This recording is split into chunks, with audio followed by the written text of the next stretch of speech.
move cada vez mais rápido. Vivemos sem pensar que o tempo de todos chegará ao fim. Somente durante esse filme, quase 9.000 pessoas morrerão no mundo. Alguns devido a epidemias, outros por câncer, homicídio, acidente, morte natural ou suicídio.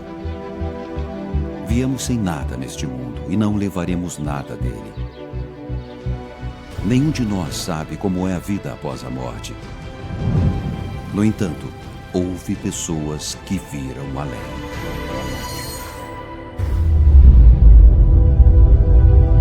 Purgatório.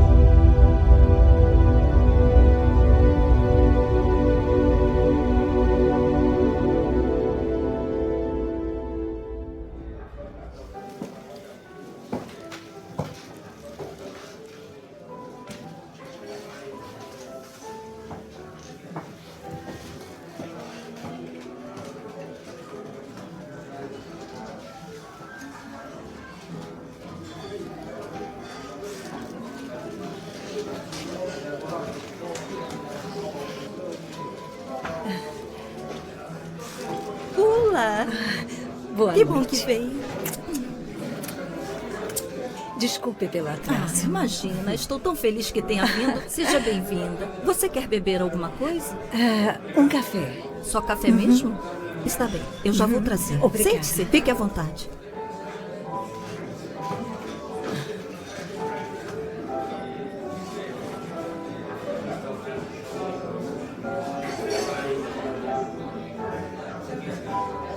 Foi maravilhoso.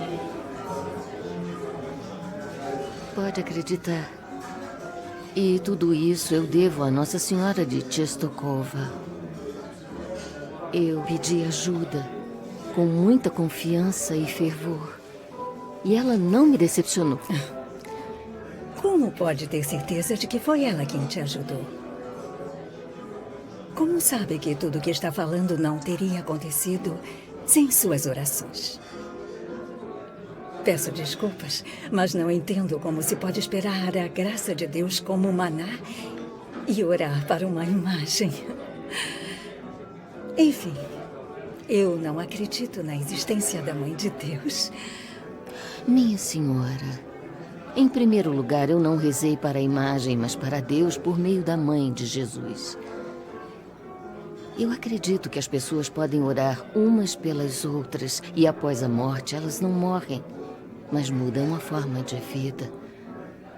Isso significa que elas podem continuar a orar umas pelas outras e quando estão mais perto de Deus, sua intercessão pode ser mais poderosa. Especialmente a intercessão de Maria, a quem Jesus nunca recusou nada. Maria, que concebeu pelo Espírito Santo? Ah, meu Deus. Como você é infeliz por não acreditar. E você realmente acredita? Sim, eu acredito. Pela primeira vez na minha vida, ouvi essa palavra dita com tanta emoção, força e fervor. Aqui está seu café. Desculpe. Pula, Por tantos anos eu quis dizer isso eu mesma. pula.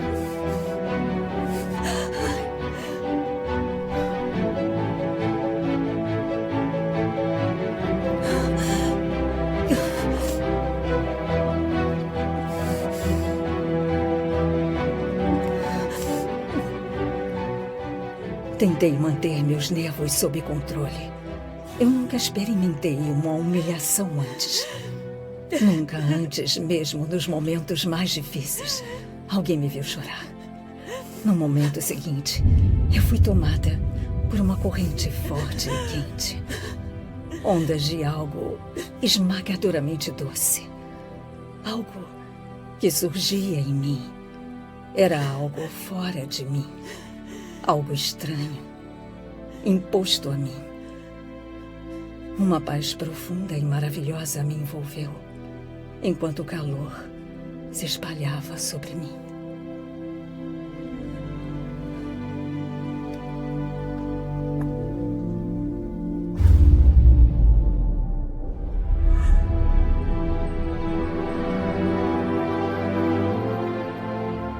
Stefania Fulla Horak nasceu em Ternopil em 1909. Estudou filosofia. Ela era musicalmente e artisticamente talentosa. Se formou no Conservatório de Lviv, trabalhou como professora de música e gostava de visitar salões. Ela declarou que não acreditava em Deus, embora quisesse acreditar nele em seu coração.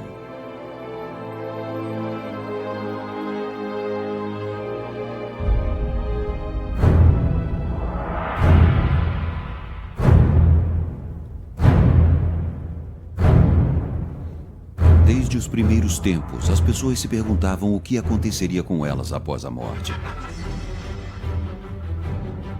Nas crenças de muitas religiões, a vida não é temporária, mas é um estado final, sem fim.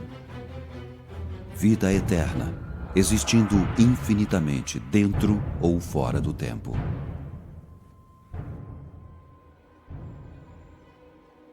A morte biológica do organismo é confirmada quando o tronco encefálico está morto, ou seja, o término da função do tronco encefálico é sinônimo de morte do ser humano, sinônimo de morte do organismo.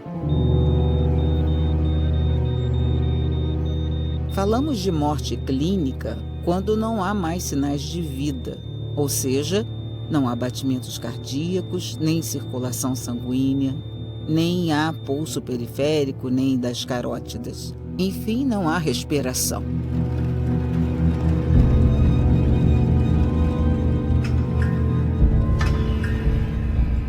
Um fato bastante importante é que a função bioelétrica do cérebro continua preservada na fase de morte clínica. O paciente está inconsciente, ele não sabe de nada. No entanto, após a ação da ressuscitação adequadamente realizada, ele tem condições de recuperar não só os sentidos, como também a consciência. Ou seja, ele pode voltar à vida.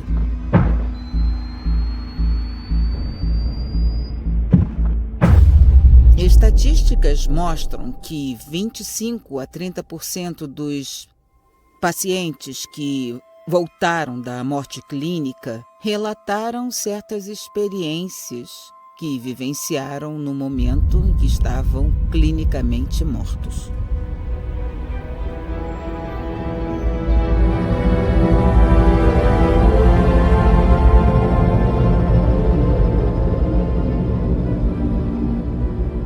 As pesquisas no campo das experiências de quase-morte são muito difundidas. São bastante populares. E, de alguma forma, elas indicam a imortalidade da alma humana, como se ultrapassassem as competências da ciência e abrissem espaço também para as considerações teológicas. E por quê? Acontece que as pessoas têm diferentes tipos de conhecimento e este conhecimento não é apenas natural, mas também sobrenatural.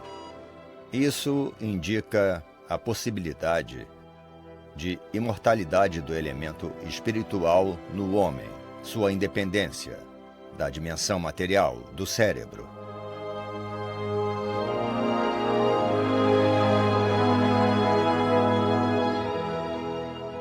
Por outro lado, generalizações incorretas são feitas com base nisso, especulações incorretas, onde se afirma que a vida após a morte é uma questão natural, é apenas uma extensão comum da vida humana.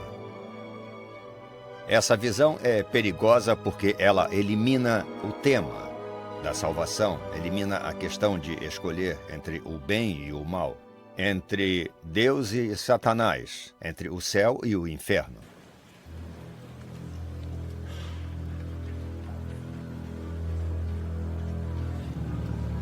Com fé e esperança na vida eterna, nós a confiamos à divina misericórdia. Agora ele foi chamado para a festa dos filhos de Deus no céu e, juntamente com os santos, tornou-se herdeiro da recompensa eterna prometida.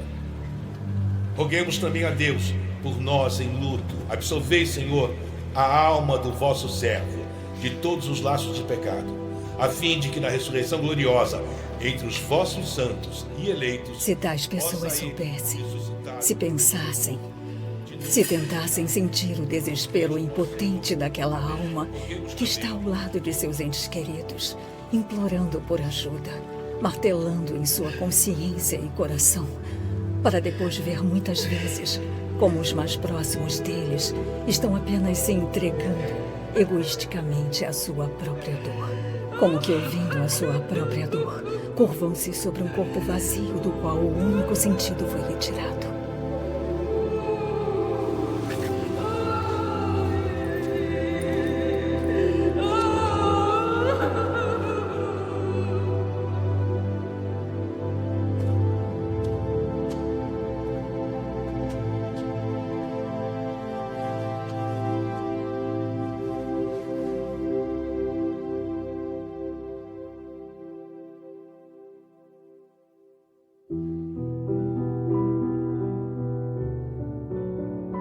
Portanto, se a alma perde a esperança de obter a oração por parte de seus entes queridos, ela até procura alguém entre estranhos que não a recuse.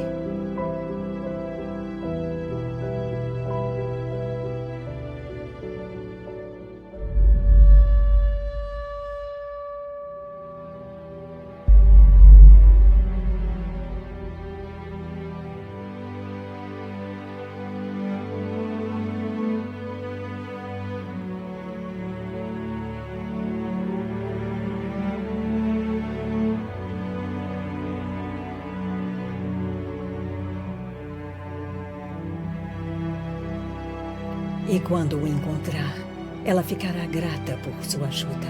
Ela ficará com ele até o último momento, não retornando de forma alguma para os seus entes, que a decepcionaram, a entristeceram e mostraram plenamente o egoísmo dos sentimentos terrenos.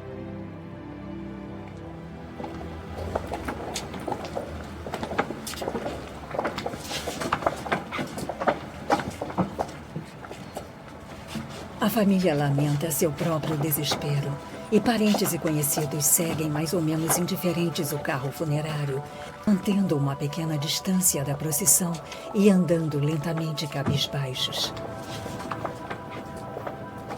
Ninguém aqui pensa em oração. Ninguém quer o silêncio, nem mesmo ir ao cemitério para oferecê-lo conscientemente a essa alma, muitas vezes desesperada e aterrorizada, que circula entre eles.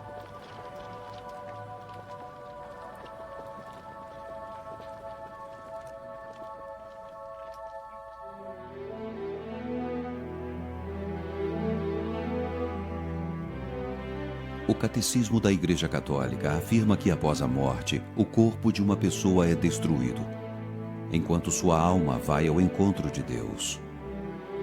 É então que fica claro quais são as consequências de suas decisões na vida terrena. Ele está no chamado juízo final.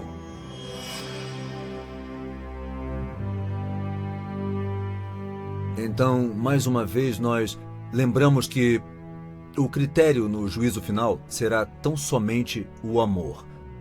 Como Jesus diz no capítulo 25 do Evangelho segundo São Mateus, tudo o que você fez por um desses meus irmãos mais pequeninos, você fez para mim. Tudo o que você não fez por um desses menores, você não fez para mim. Então, esse é o critério. Então, quando passarmos dessa vida, o critério pelo qual seremos julgados será o amor. Na noite de nossas almas, diz São João da Cruz, nós seremos julgados pelo amor. Como é realizado o julgamento? Quando nos apresentamos perante Deus após a morte, Deus nos dirá: você para o inferno, você para o purgatório e você vem para o paraíso? Não, não é bem assim. Quando nós fecharmos os nossos olhos nesta vida, estaremos diante de Deus. Deus Pai. Atenção, hein? Deus Pai, ou seja, um Pai que é bom.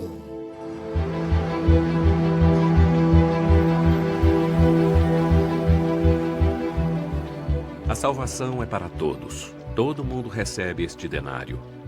Quer tenha trabalhado o dia todo, de acordo com a parábola do Evangelho, ou chegado na última hora, ele recebe um denário ou a salvação. A razão é que o Senhor assim deseja. Ele quer que todos os homens sejam salvos.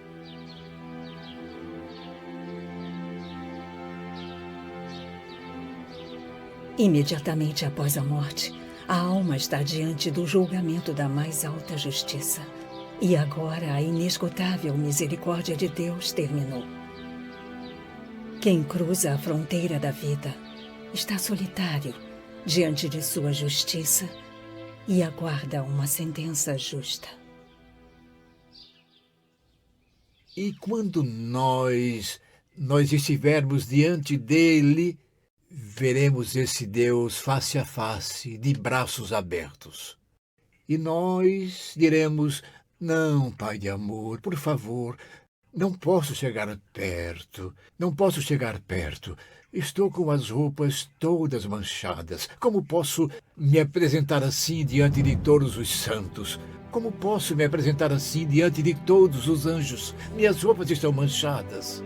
Eu vou me trocar. Vou para o purgatório. Vou tomar banho, me vestir bem e depois virei e estarei para sempre contigo. Isso é o purgatório.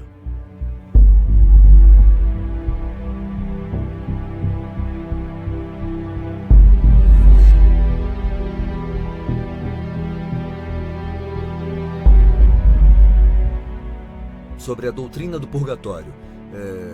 O purgatório é parte integrante da fé da Igreja, embora o próprio termo purgatório tenha sido adotado na doutrina da Igreja no final do século XV, no Concílio de Florença.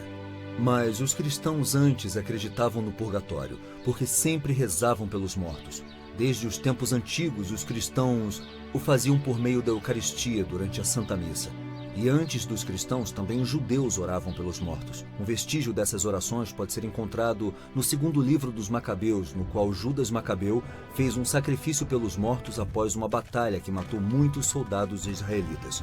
E está dito que Judas Macabeu fez um belo sacrifício, porque acreditava na ressurreição dos mortos e que, após a morte, Deus perdoaria seus pecados.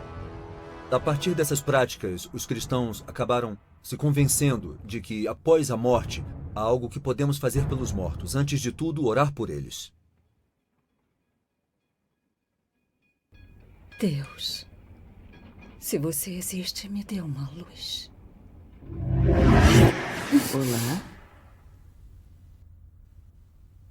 A paz esteja com você. Por que você está triste? Quem é você? Não tenha medo. Muitos anos atrás, um pai dominicano chamado Adam morreu em Lviv. Se você participar de uma santa missa em sua intenção, ele será libertado dos tormentos do purgatório. Vai ajudá-lo?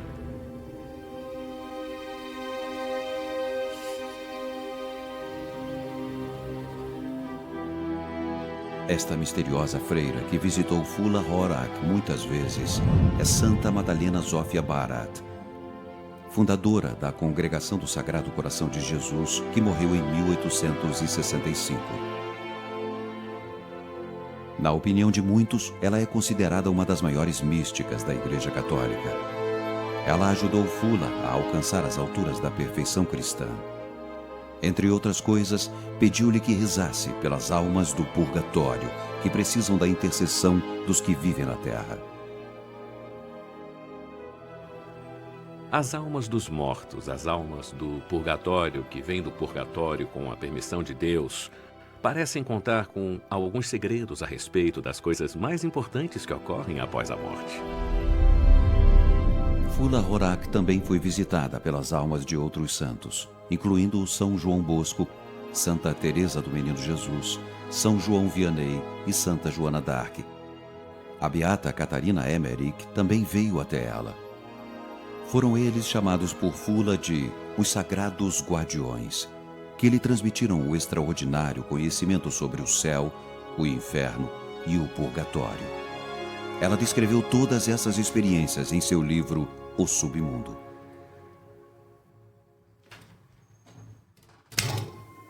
O purgatório consiste em incontáveis e variados círculos. O primeiro e mais terrível círculo do purgatório é o círculo dos erros. Este é um momento em que a alma está pairando perto do chão e não tem mais contato com ele. Alguns, como o círculo da fome, medo, horror, incômodo, conheço apenas pelo nome. Eu sei muito sobre os outros dos meus sagrados guardiões. A variedade desses tormentos é inumerável, além do que se pode imaginar, pois toda culpa tem sua contrapartida no sofrimento. Falando do purgatório, ignorarei o tormento do anseio por Deus, pois esse anseio é a condição essencial da alma arrependida. É então que o Papa João Paulo II, nas suas catequeses em 1999, vai abordar o ensino do purgatório. O Catecismo da Igreja Católica dedica vários números ao purgatório. O Papa Bento XVI escreve sobre ele em sua encíclica Spe Salvi. Portanto, o purgatório é uma realidade, um dogma da fé da Igreja Católica. Muito pode ser dito sobre isso.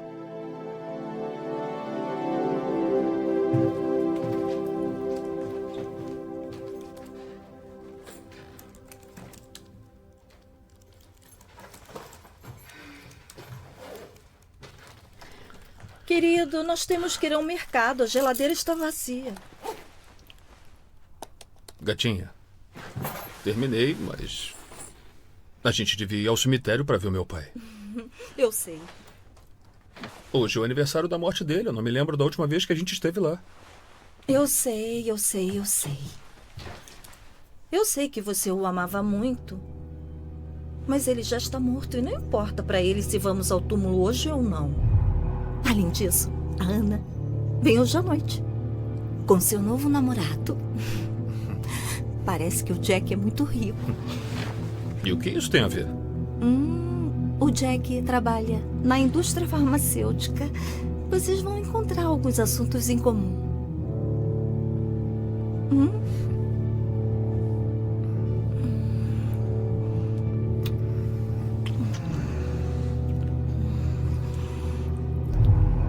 E aí? Me convenceu. Como sempre. Que bom. Vamos lá.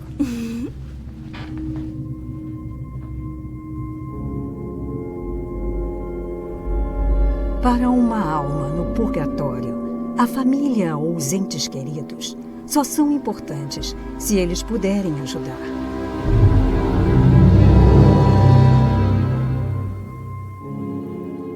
E a única forma dessa ajuda e da prova de amor ou amizade que ele deseja e espera das pessoas é a oração. Amém. Pai nosso que estás no céu, santificado seja o vosso nome. Venha a nós o vosso reino, seja feita a vossa vontade, assim na terra.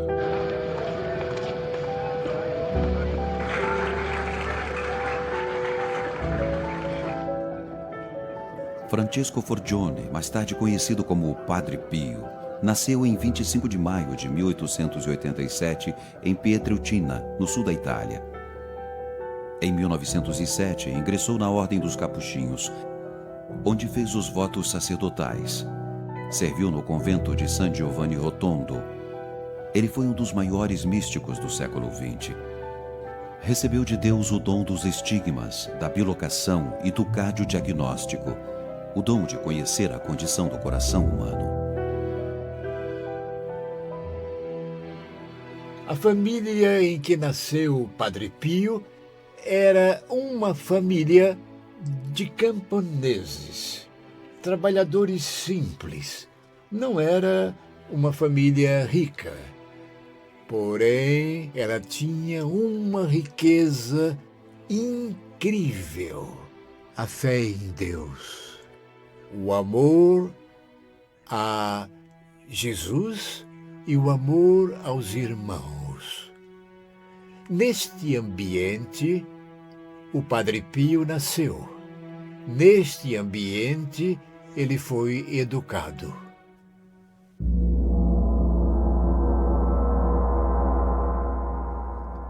E Padre Pio estava de joelhos e contemplava o crucifixo. Em um certo momento, do crucifixo saem raios e atingem o Padre Pio, que desmaia imediatamente.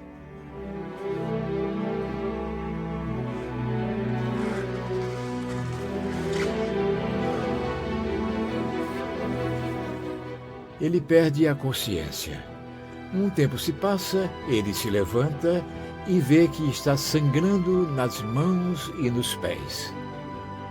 Ele tenta se levantar para voltar ao quarto, mas não consegue. Então, de quatro, ele rasteja pelo chão até o primeiro quarto que encontra, onde lá ele dorme. O quarto número 5. Assim, os estigmas de Padre Pio, que ele carregou em seu corpo por 50 anos, com grande sacrifício, dor, sofrimento físico e moral, estão relacionados a essa oferta sacrificial que Padre Pio fez pela conversão dos pecadores e pela redenção e libertação das almas do purgatório.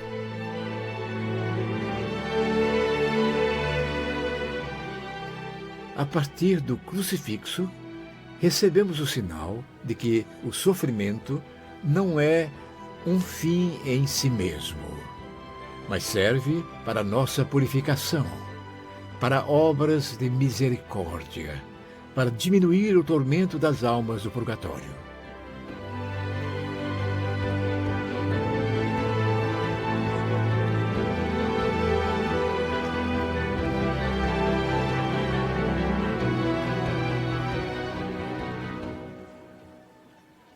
No purgatório experimenta-se grande alegria e grande sofrimento. A alegria da salvação, a alegria de estar dentro dessa graça, dentro desse amor. A alegria de que não há mais nenhum pecado, não há mais os vestígios do mal, do egoísmo e do orgulho.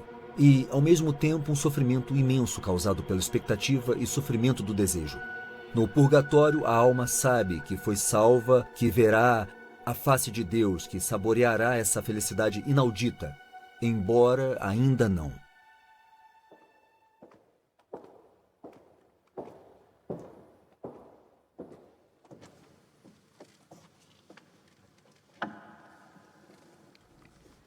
Padre, desde que foi me dado o dom de conhecer o estado das almas que sofrem no purgatório, não consigo encontrar paz. Você teve alguma experiência sobrenatural novamente? Sim.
O sofrimento indescritível torna impossível para a alma dizer às pessoas que suas lágrimas e tristezas não lhe trazem nenhum alívio ou benefício, que só atrapalham sua passagem e só os fazem sofrer. O desespero de quem chora não é nada diante dos tormentos das almas do purgatório, diante da recusa desse único apoio. Orações ou boas ações que poderiam oferecer por ela. A missão mais importante de Jesus Cristo foi a de perdoar os nossos pecados. O cristianismo é o perdão constante para todos os pecados e erros que alguém possa ter cometido. É incrível que Deus veja os pecados, muitas vezes de maneira diferente da nossa. Nós acreditamos que os pecados de assassinato, por exemplo, ou então de adultério, são os mais terríveis de todos. Mas para Deus, o pecado mais terrível que alguém pode cometer nesta vida pode ser o de não perdoar outra pessoa. Porque então Deus não pode perdoar seus pecados. A falta de perdão está relacionada ao oposto do amor. O amor perdoa tudo. O ódio não perdoa nada.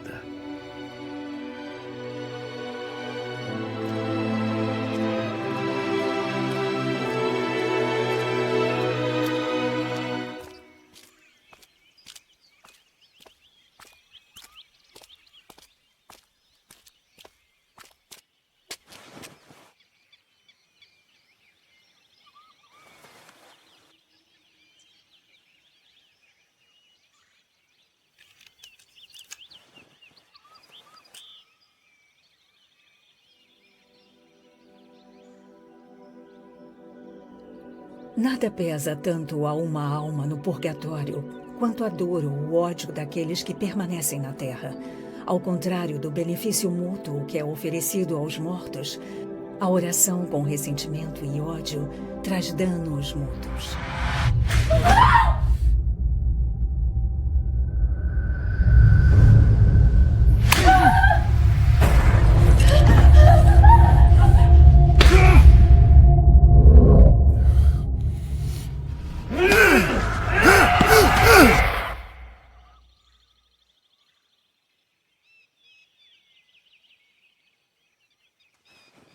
Pois ninguém que tivesse ódio em seu coração, mesmo que fosse um ódio motivado pelo mal que sofreu no passado, verá o Criador, até que sofra os mesmos tormentos que está causando a essa alma por causa do seu ressentimento.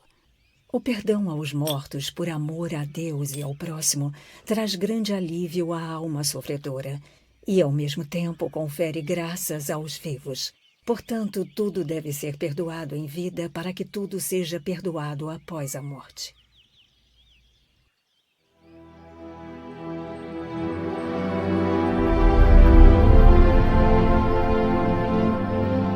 O padre Stanisław Papczynski, fundador dos Padres Marianos, nascido em 1631, é outro místico graças a quem aprendemos mais sobre a vida após a morte. Ele rezou pelas almas do purgatório com as palavras: ó Deus da infinita misericórdia, aumenta os meus sofrimentos e digna-os a reduzir o castigo. Ele entrava em êxtase várias vezes no purgatório. Havia testemunhas disso, mas não sabiam onde ele estava. É como se perdessem um contato com ele. Então, quando perguntado onde estava, ele disse: eu vi o purgatório. Eu vi aqueles que sofrem no purgatório. Os tormentos são imensos. Logo depois, Santo Stanislau adoeceu gravemente. Pediu a seus irmãos que o levassem ao santuário de Studziana, o santuário mariano, onde o padre Ligenza, seu amigo e confessor, era prior do mosteiro filipino. Santo Stanislau teve a sensação de que poderia morrer. Então fez sua confissão e foi descansar. Quando se percebeu que ele não aparecia para o jantar, começaram a procurá-lo.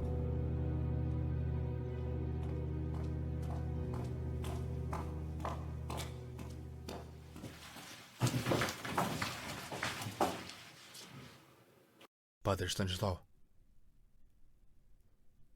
Padre Stanisław, estou aqui.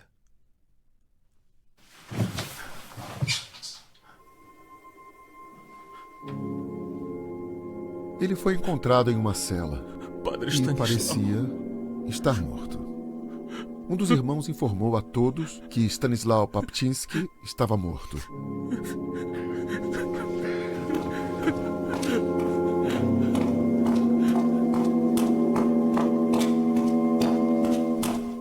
Mas foi outro êxtase, durante o qual Santo Stanisław se viu no purgatório.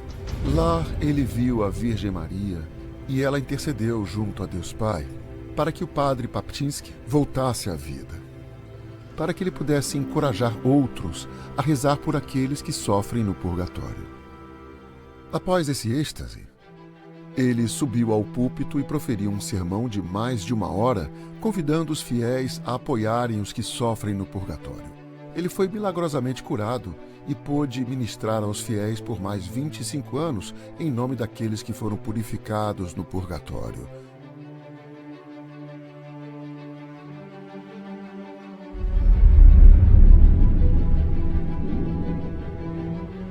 Ele começou o trabalho de fundação da Ordem Mariana da Imaculada Conceição da Bem-aventurada Virgem Maria. Inicialmente, provavelmente, ele não achava que a oração e o apoio aos mortos fossem um dos objetivos da existência dessa congregação. Mas o próprio Senhor Deus conduziu a vida dele, esta vida espiritual, para que se tornasse um dos propósitos da existência desta ordem. E é assim até hoje.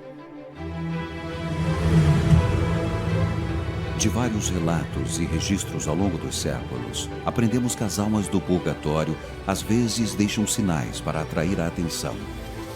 Desta forma, elas estão clamando pelas orações de quem vive na Terra, o que pode encurtar seu sofrimento. Em Roma, perto do Vaticano, na Igreja da Intercessão do Sagrado Coração, está o Museu das Almas do Purgatório, em que podemos encontrar exposições, vestígios que foram deixados pelas almas para indicar que elas precisam de oração. O pequeno Museu das Almas do Purgatório, localizado na nossa paróquia, nasceu da experiência do padre Chevalier e dos padres que o sucederam. A experiência se deve a uma pintura que foi exposta numa pequena capela anterior à construção da atual igreja e que foi inaugurada como paróquia em 1917. Esta capela se destacava pela imagem de Nossa Senhora do Rosário do Sufrágio. Um pequeno incêndio, que todavia poupou o quadro, desenhou com a fumaça um homem na parede direita da mesma capela. Uma imagem humana, mas que apresentava feições muito sofridas.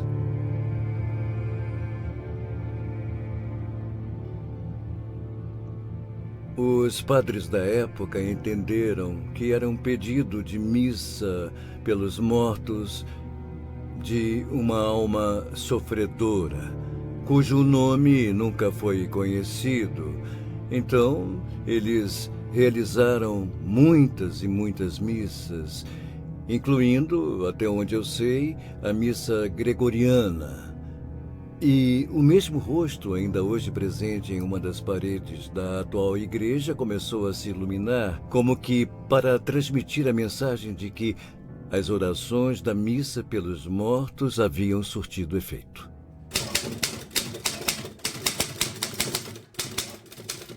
Os que sofrem no purgatório são como mendigos. Eles estão esperando que alguém lhes dê esmolas. Às vezes, eles têm que esperar para sempre. E se não fosse a oração constante da igreja por todas as almas do purgatório, muitos desses infelizes teriam esperado em vão.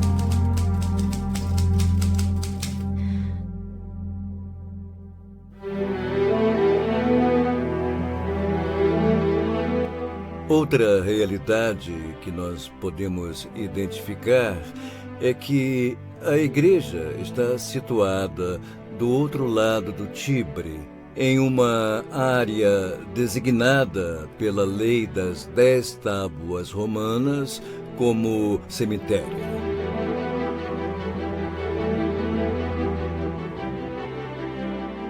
Após isso, mais experiências foram coletadas.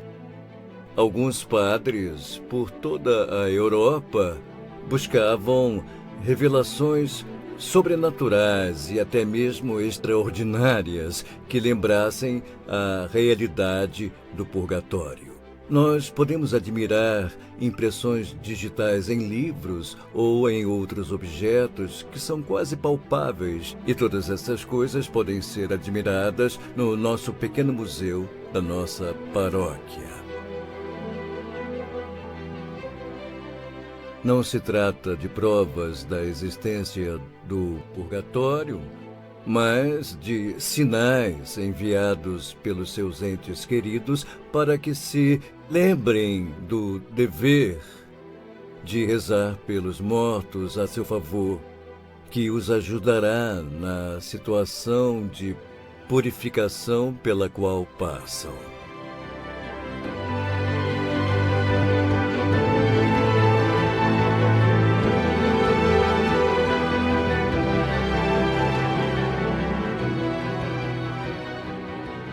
Deve-se ter em mente que existem visões que são estritamente frutos de uma condição patológica e, portanto, não devem ser reconhecidas.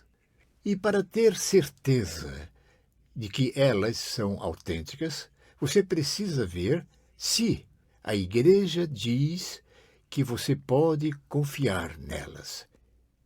E se o que diz a alma no purgatório corresponde ao ensinamento da Igreja. De outra forma, não se deve dar crédito. Isso é importante.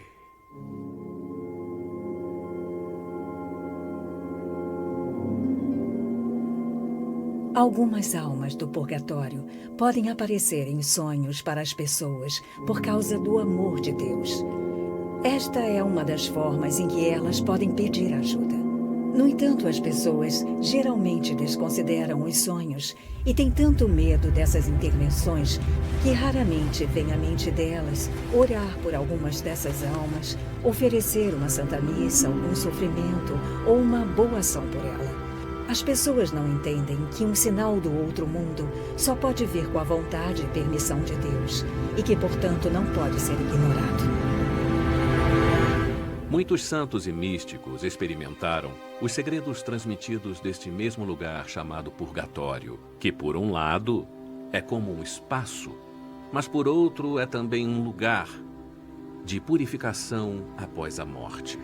Um lugar que é uma escola de amor, na qual aqueles que amaram imperfeitamente a Deus e amaram imperfeitamente aos outros querem estar com Deus por toda a eternidade e entram no purgatório. Em outras palavras, o purgatório começa dentro deles. Eles começam a purificação e o mais surpreendente nisso tudo é que a maior força que as almas do purgatório chamam de fogo purificador é esse anseio por Deus. Santa Faustina Kowalska foi uma das maiores místicas da história da Igreja. Escolhida por Deus para lembrar ao mundo de sua grande misericórdia, ela também conheceu almas que lhe pediram oração. Ela também tinha uma visão completa do submundo. Santa Faustina nos confirma exatamente isso e diz também que o purgatório é um lugar onde a alma sofre não porque há fogo ali. Ela sofre porque não pode se unir à pessoa amada. A pergunta de Santa Faustina foi: por que purgatório? Jesus diz uma coisa interessante: minha misericórdia não quer isso, mas a justiça ordena que seja dessa forma. Há pessoas que acreditam que se alguém fez uma boa confissão, ele entra no reino dos céus imediatamente após a morte. No entanto, estão erradas. O purgatório é um lugar não só de purificação, mas também de amadurecimento para aqueles que, por negligenciar ou desconsiderar as luzes interiores, não se desenvolveram espiritualmente durante a vida. Muitas poucas almas podem evitar o purgatório, embora qualquer um pudesse evitá-lo se as pessoas percebessem claramente que todo pecado, mesmo o menor, deve ser conscientemente reconhecido e confessado.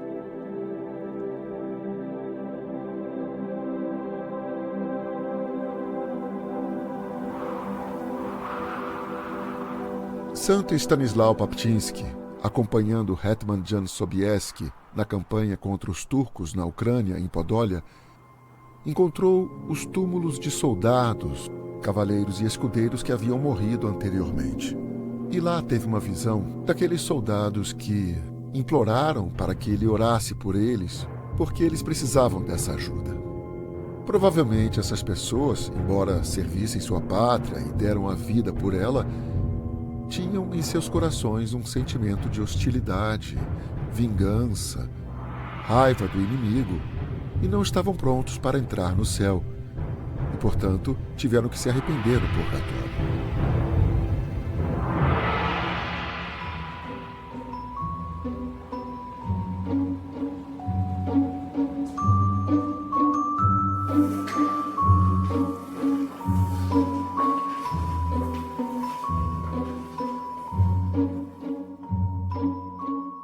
Uma noite, os monges que estavam no coro desceram depois das orações.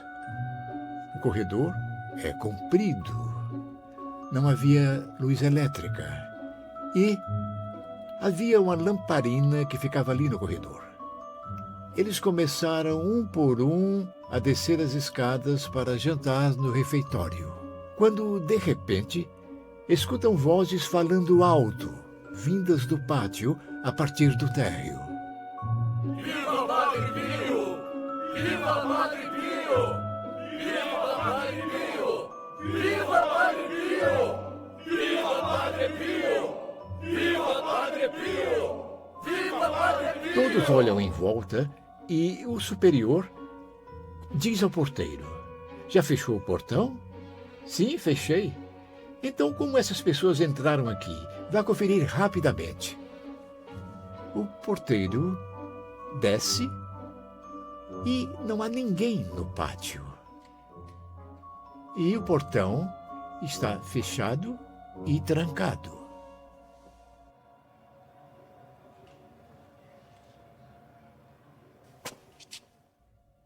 Ele avisa o supervisor e o supervisor diz secamente: Já entendi. A gente conversa amanhã. Na manhã seguinte, ele liga para o Padre Pio e diz a ele o que aconteceu ontem à noite. Todas aquelas vozes. E o Padre Pio, com amor, com tanta simplicidade, eram todos soldados que voltavam da guerra. Eles lutaram e morreram na guerra. E, como eles me pediram orações e uma missa na intenção da libertação dos seus tormentos do purgatório, rezei para eles e vieram apenas para me agradecer por essa graça.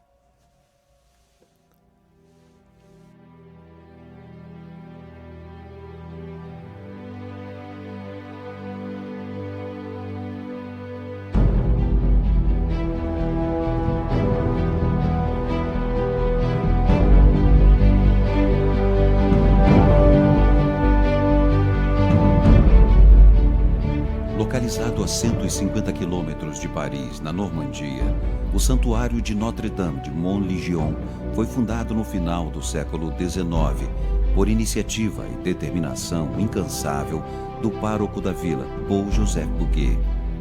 Este lugar ganhou o título de Centro Mundial de Oração pelas Almas Sofredoras do Purgatório. Todos os anos, milhares de peregrinos os visitam em busca de consolo e esperança. E nisso, a comunidade das Irmãs da Nova Aliança os ajuda.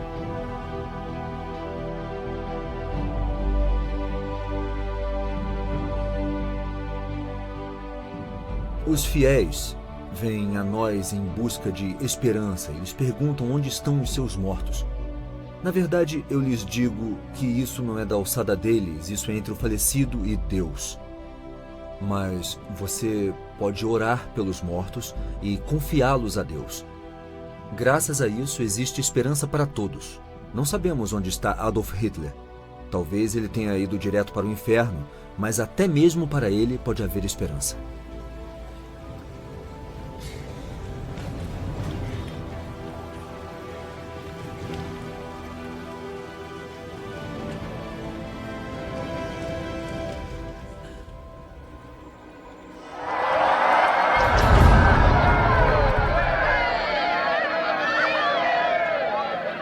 O aborto é um dos maiores problemas do mundo.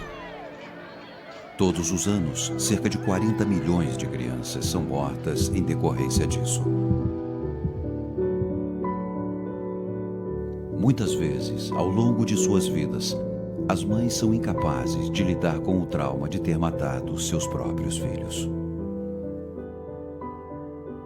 Na Basílica La Chapelle-Montlégion há também uma capela dedicada às orações pelos nascituros, pelas crianças que morreram em consequência de abortos provocados ou abortos espontâneos. Aqui as mães podem escrever os nomes das crianças que não nasceram em um livro especial e confiar a nós as orações diárias pelas almas de seus filhos.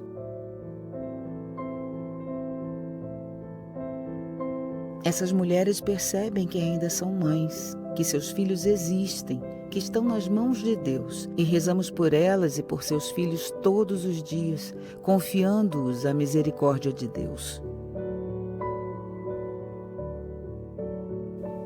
O Catecismo da Igreja Católica nos convida a rezar pelas almas das crianças, pelas crianças que são abortadas ou que morreram em decorrência de um aborto espontâneo. Nossa missão cristã é rezar pelos irmãos e irmãs mais jovens que são chamados ao seio da igreja. Isso de acordo com o que o Senhor Deus disse: deixai vir a mim as criancinhas e não as impeçais.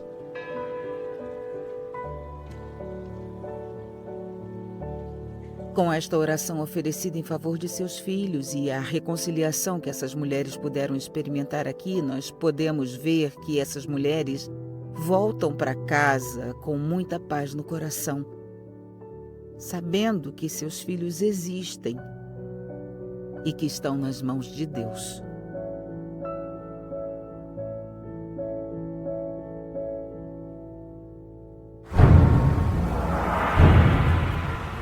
O ímpeto do mundo atual é dominado pelo consumismo, que se tornou um indicador da chamada qualidade de vida.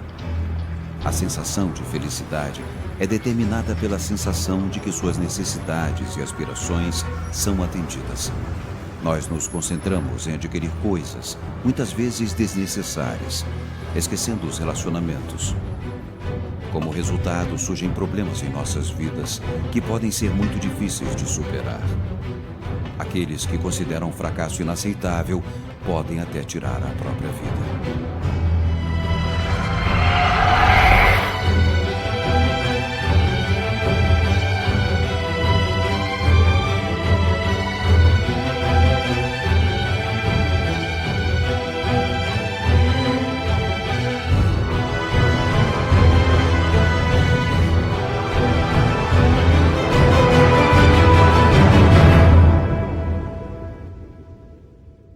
O suicídio é um tema doloroso e extremamente delicado.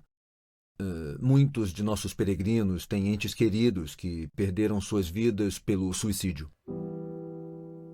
Não cabe a nós decidir para onde os mortos foram, incluindo aqueles que cometeram suicídio. É decidido por Deus e sua misericórdia.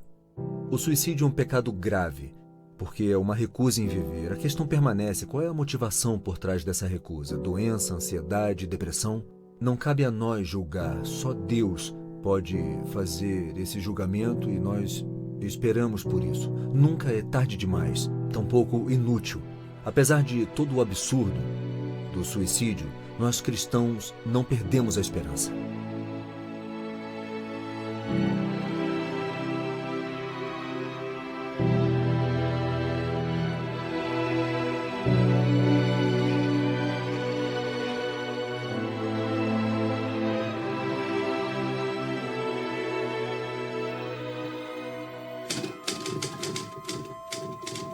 homem cometeu suicídio, ele agiu de forma confusa e, portanto, a menos que seja totalmente consciente do seu ato, sua alma, graças à perfeita justiça de Deus, não será condenada para sempre. Ele deve, no entanto, de uma forma lamentavelmente dolorosa e inútil para sua felicidade futura, esperar os anos que restariam para sua morte natural. Só então ele terá cumprido a devida e adequada punição.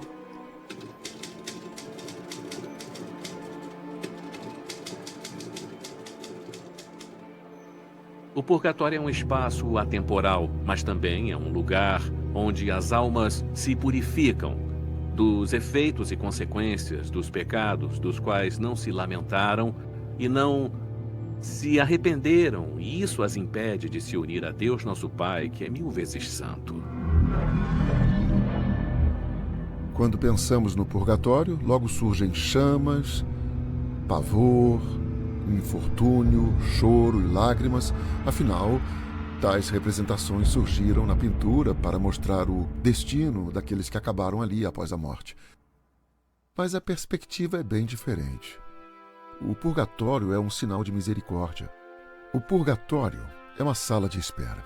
O purgatório é um alpendre, ou seja, um lugar por onde passamos para ir a algo que é sagrado.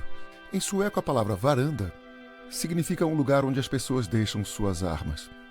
E, de alguma forma, o purgatório é um lugar onde uma pessoa está desarmada de todo o seu egoísmo, orgulho, autossuficiência, as várias formas de ganância, relacionamentos inadequados. A alma é desarmada disso.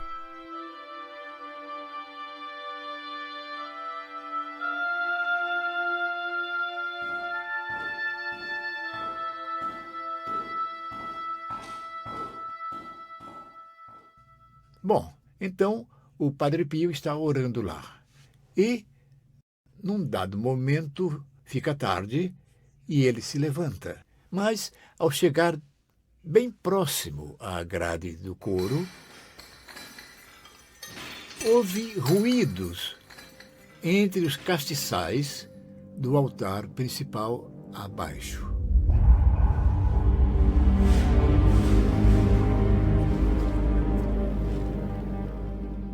E ele exclama: "Quem é você?" E uma voz responde: "Sou o noviço que morreu anos atrás nesse mosteiro. E agora estou fazendo penitência aqui. Eu não fiz o meu trabalho bem. Então agora eu tenho que fazer reparação." Assim, o noviço está fazendo penitência onde ele cometeu esses erros. Muitas vezes acontece que as almas do purgatório que aparecem aos místicos, por esta revelação, indicam duas coisas. Primeiro, elas pedem oração. E segundo, apontam suas omissões e seus pecados específicos para nos alertar a não cometer tais pecados ou omissões semelhantes no decorrer de nossas vidas.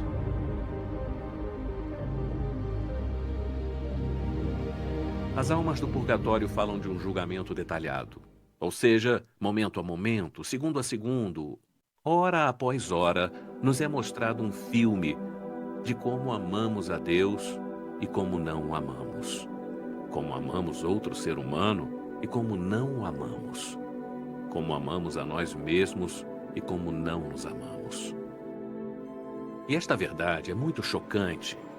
Essa verdade é tão chocante que muitas pessoas são incapazes de suportar essa verdade sobre si mesmos e escolhem o caminho para estar tão longe de Deus quanto da verdade. Eles vão para a mais profunda escuridão, eles fazem a sua própria escolha.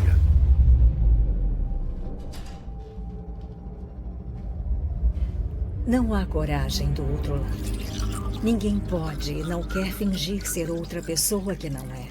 Não pode e não quer compensar os seus erros de forma alguma. Não há considerações. Existe apenas aquilo que se é. Cada alma vê claramente o grau de sua perfeição e o vê à luz da verdade, que não pode ser confundida, posta de lado, evitada ou distorcida.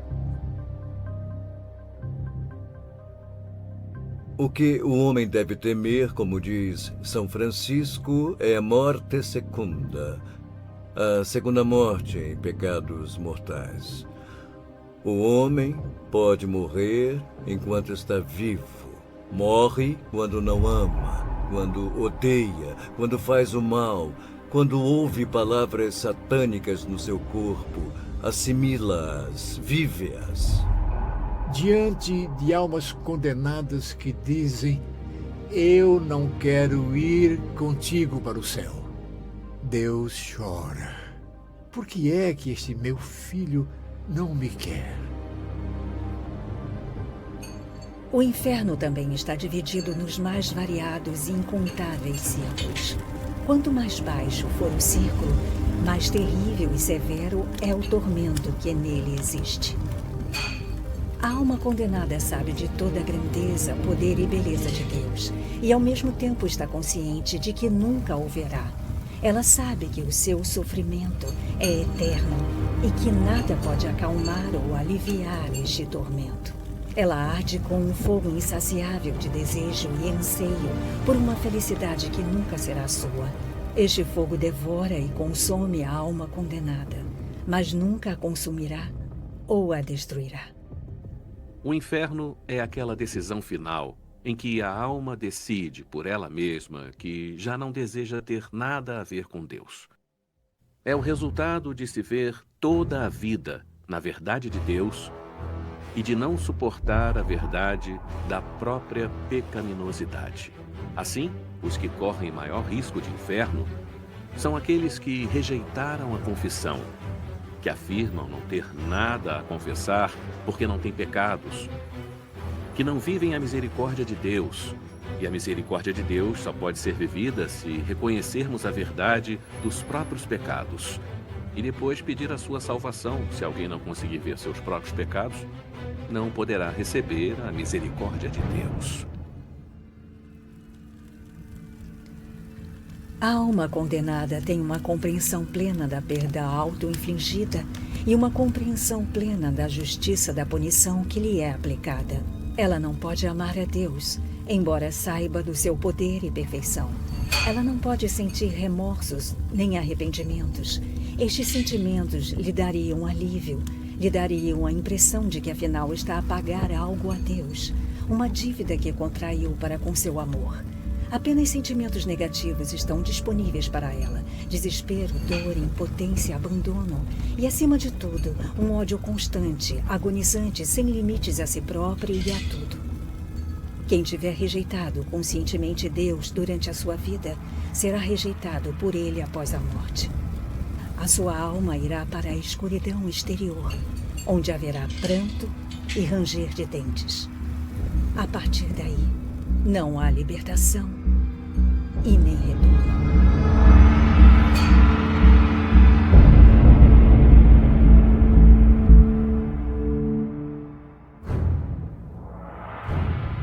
Quando os místicos já estavam muito unidos a Deus na sua jornada para a santidade, o espírito maligno já não os podia enganar com tentações.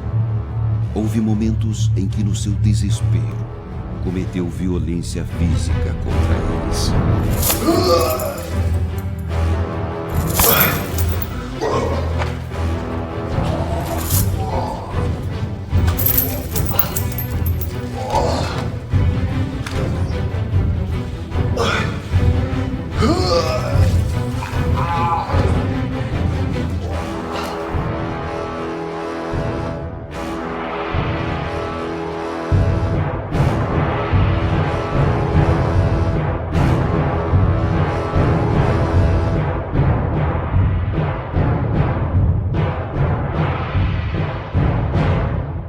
Obviamente, o demônio também o atacava de forma física, porque não conseguia derrotar do ponto de vista moral, e assim atirava-se contra ele, precisamente porque Padre Pio sempre resistia aos pecados com tanta força que o demônio não o vencia. Mas, claro, o ódio do demônio pelo Padre Pio também se deve ao fato de que Padre Pio lhe roubava almas. Nas próprias palavras do Padre Pio, ele estava a desatar os seus irmãos dos laços de Satanás.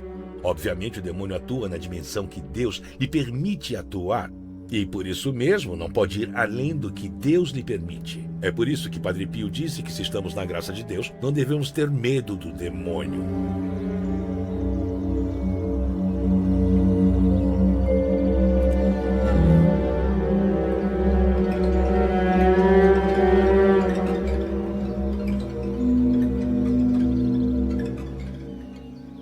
Após a morte de um ente querido, é bastante comum que as pessoas procurem, muito frequentemente, obter contato com eles ou informação sobre o seu destino. Devido ao luto ou desespero, muitos recorrem à evocação dos mortos e técnicas mediúnicas. A mera participação, mesmo passiva, numa sessão espírita é proibida pela Igreja, pelo fato de ser perigosa, porque pode acabar em algum tipo de possessão demoníaca.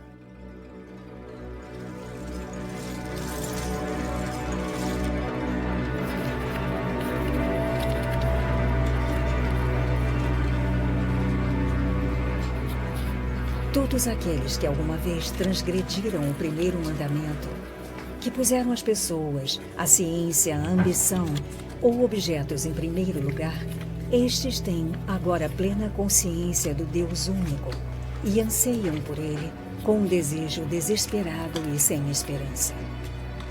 Seja qual for o seu aspecto, porém veem os seus antigos ídolos à sua frente. E cada pensamento de um erro cometido durante a sua vida, de uma mudança voluntária de valores, aprofunda a sua dor e sofrimento.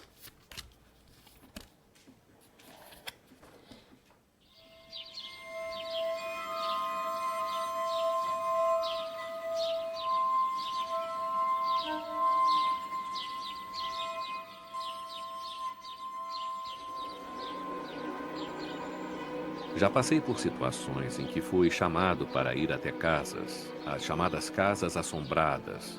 Belas casas que não podiam ser vendidas, porque ali ocorriam fenômenos estranhos, assombrações, sons de passos, correntes, alguns uivos estranhos, experiências aterradoras que tornaram impossível viver nestas casas.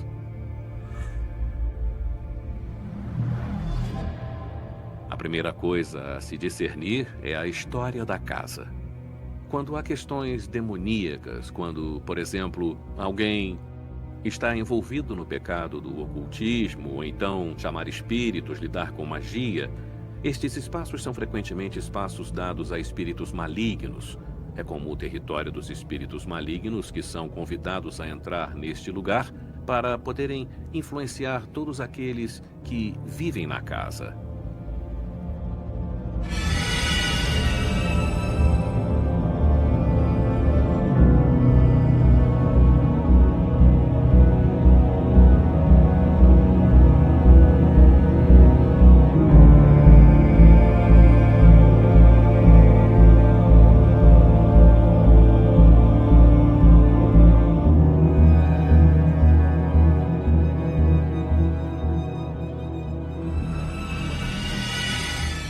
Quando, após as orações de exorcismo ou de libertação, estas estranhas e espantosas manifestações continuaram a acontecer, eu celebrei a Eucaristia por aqueles que tinham morrido na casa, pelas almas das pessoas que tinham morrido talvez em pecados graves, talvez com grande necessidade de ajuda em oração.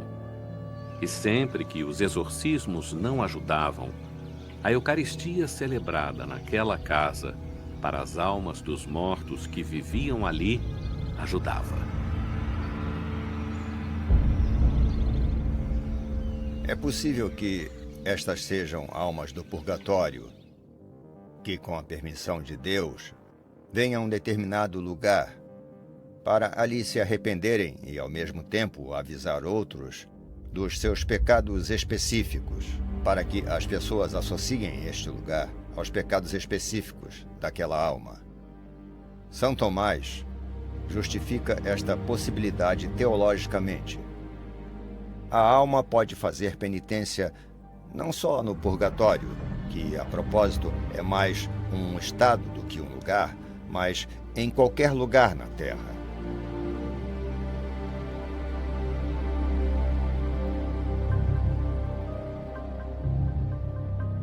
É possível mostrar 3 pontos que distinguem a experiência das almas do purgatório do espiritismo ou dos espíritos malignos que se fazem passar pelas almas do purgatório. A primeira característica é que a alma do purgatório não vem quando é invocada. Ela só pode, com a permissão de Deus, aparecer para pedir oração.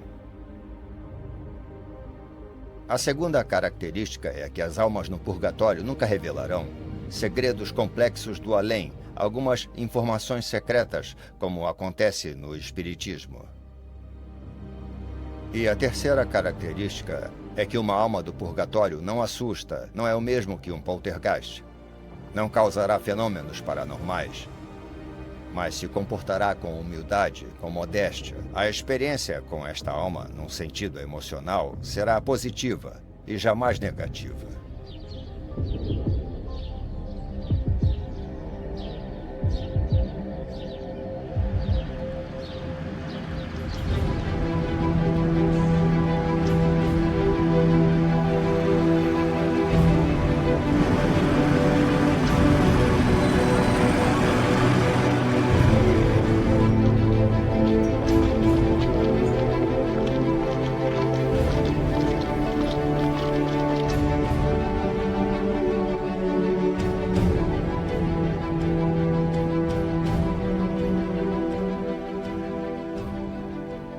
A confissão é uma ideia surpreendente do Senhor Deus para nos preparar para a decisão mais importante das nossas vidas, quando decidiremos no momento da morte se queremos ou não estar com Deus. A chave é o arrependimento. Se confesso os meus pecados, se me arrependo deles, eu recebo o dom da misericórdia de Deus. Se não me arrependo dos meus pecados, se não vejo os meus pecados, não quero ver meus pecados, considero-me uma pessoa boa que não tem pecados. Estou vivendo a possibilidade real da condenação eterna. Deus é misericordioso, Ele quer nos salvar, quer perdoar-nos, mas é claro que tem que haver uma resposta de compromisso da nossa parte no combate contra o pecado. Claro que em relação às nossas quedas, Deus responde com ajuda, com misericórdia, com a sua mão que nos levanta para seguirmos no caminho. Mas não deve faltar empenho da parte do homem, o empenho em combater o mal e o pecado que invade o seu coração. O Padre Pio foi chamado de o mártir do confessionário, não sem razão. Passava até 12 horas por dia nele. Ele sabia ler os segredos do coração das pessoas, incluindo recordar aos penitentes os pecados que eles tinham esquecido ou ocultado. Estima-se que durante meio século ele confessou centenas de milhares de pessoas vindas de todas as partes do mundo. Falávamos de várias coisas e, a certa altura, o Padre Pio fez um gesto que me deixou desconcertado. Vou repetir exatamente o que ele fez. Padre Pio me olhou com olhos extremamente arregalados desse jeito e não falava nada. Ele não se mexia.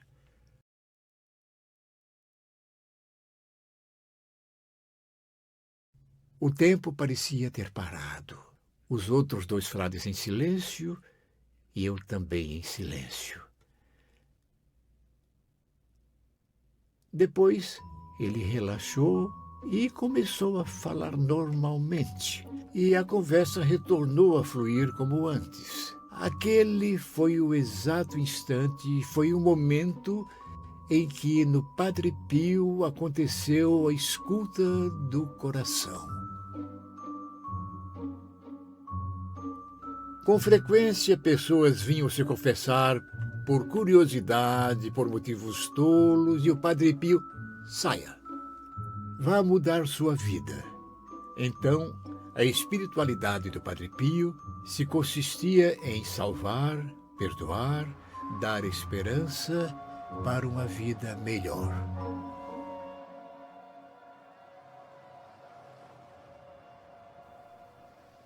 Existe um ditado, um mito, que só é preciso ser uma pessoa boa para ir para o céu. Não, não é suficiente ser uma pessoa boa para ir para o céu. Caso contrário, o sacrifício de Jesus Cristo na cruz teria sido completamente inútil. Só porque Jesus levou sobre si cada um dos meus pecados, é que posso, lavando-me no sangue de Jesus, ou seja, confessando os meus pecados no sacramento da Santa Confissão, receber a graça da união com o Deus 1000 vezes santo através do sangue de Jesus Cristo, através do sacrifício dele na cruz. Mas o meu trabalho é pôr-me de joelhos, admitir os meus pecados, confessá-los, arrepender-me e pedir o seu perdão.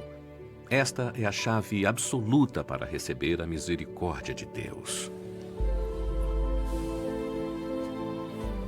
Não sabemos como será o céu. A nossa ideia será sempre falsa, porque se baseia apenas naquilo que temos experimentado até agora. Em contraste, São Paulo, na sua carta aos Coríntios, escreve: coisas que os olhos não viram, nem os ouvidos ouviram, nem o coração humano imaginou. Tais são os bens que Deus tem preparado para aqueles que o amam. O purgatório é apenas uma fase preparatória, uma espécie de vestíbulo do céu.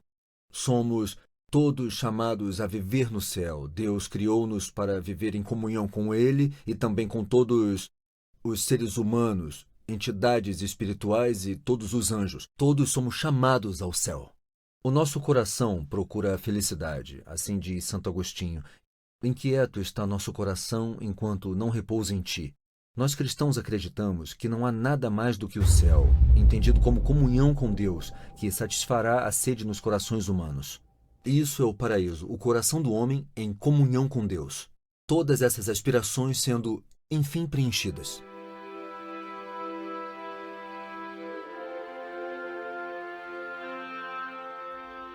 Porque no paraíso, e eu digo também principalmente no purgatório, não há nenhum relógio e não existe um calendário. Existe a vida em Deus, a eternidade, a continuidade de alegria e da serenidade. Amando a Deus e amando ao próximo, nós já antecipamos a nossa existência no céu.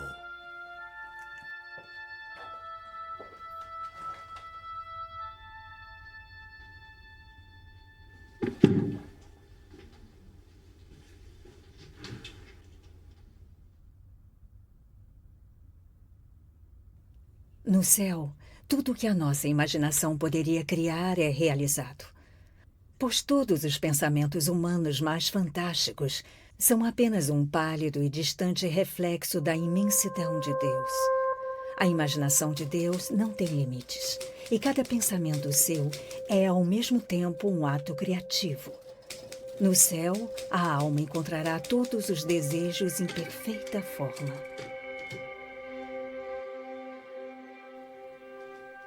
Cada pecado tem um efeito e consequências que nós vemos nas pessoas que prejudicamos.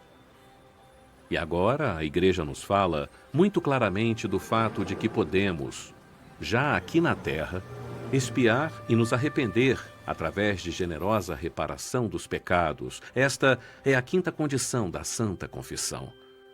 Por cada pecado, arrepender-se, fazer reparações, através de pequenas mortificações, sacrifícios, renúncias, que de certa forma nos custem.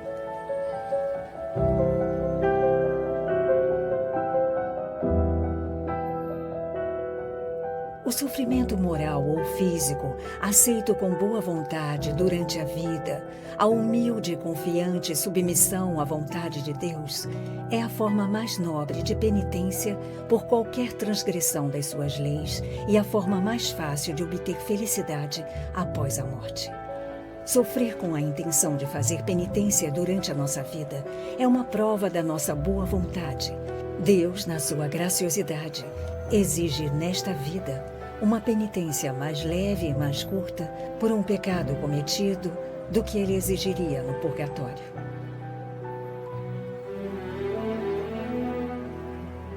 Os místicos dizem que o menor sofrimento no purgatório ultrapassa o maior sofrimento na Terra, isso do ponto de vista humano, obviamente. A nossa vocação é ir para o céu. O purgatório é uma oportunidade para nós. Por outro lado, desejar o purgatório é desejar um grande sofrimento. E talvez seja melhor desejar esse sofrimento na terra, pedir esse sofrimento na terra, para ir para o céu a partir daqui.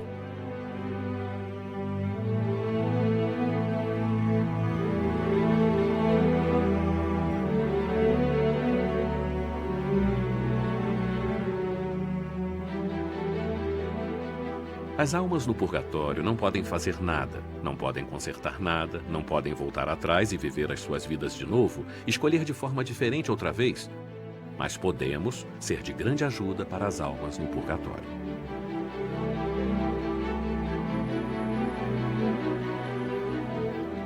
Neste sacrifício, as almas podem ser ajudadas pela oração, pelo amor ao próximo e pelo sofrimento. Portanto, a oração, a caridade, o amor dirigido ao próximo e o sofrimento que recai sobre nós contra a nossa vontade, o calor, o frio, a dor de dente, a dor de cabeça, todos os desentendimentos familiares, etc., são várias formas de sofrimento.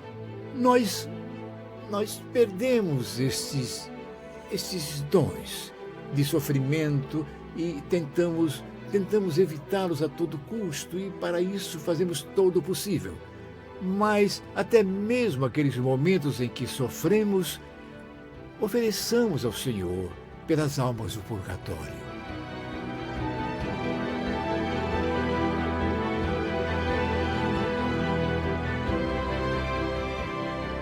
Há muitos tipos de oração pelos mortos.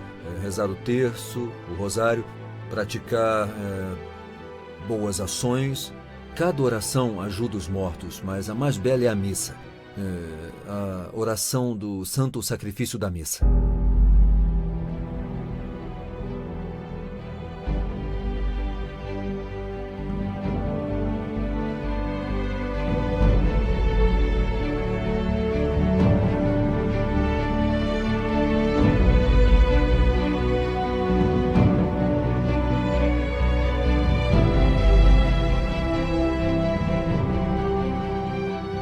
Na missa, Cristo oferece-se ao Senhor Deus e confia-lhe todos nós reunidos ao redor do altar, bem como todos os mortos que aguardam a nossa oração.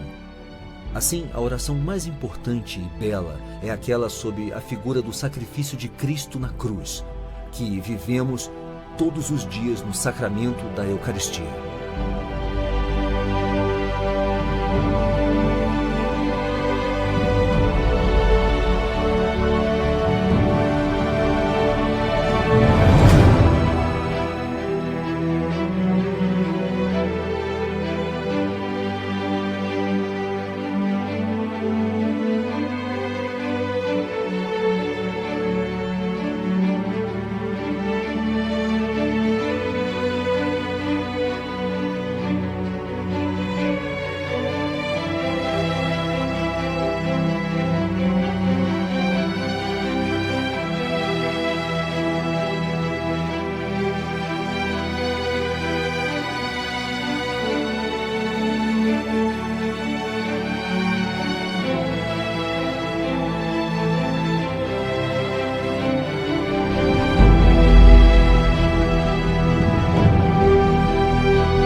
Deus, na sua graça, permitiu à Igreja militante apoiar a dolorosa impotência da Igreja padecente. Cada missa, cada pensamento, oração, renúncia ou sacrifício feito por esta Igreja militante é de grande importância para as almas do purgatório, pois algo tão indispensável como o alimento para o corpo é a oração pela alma penitente.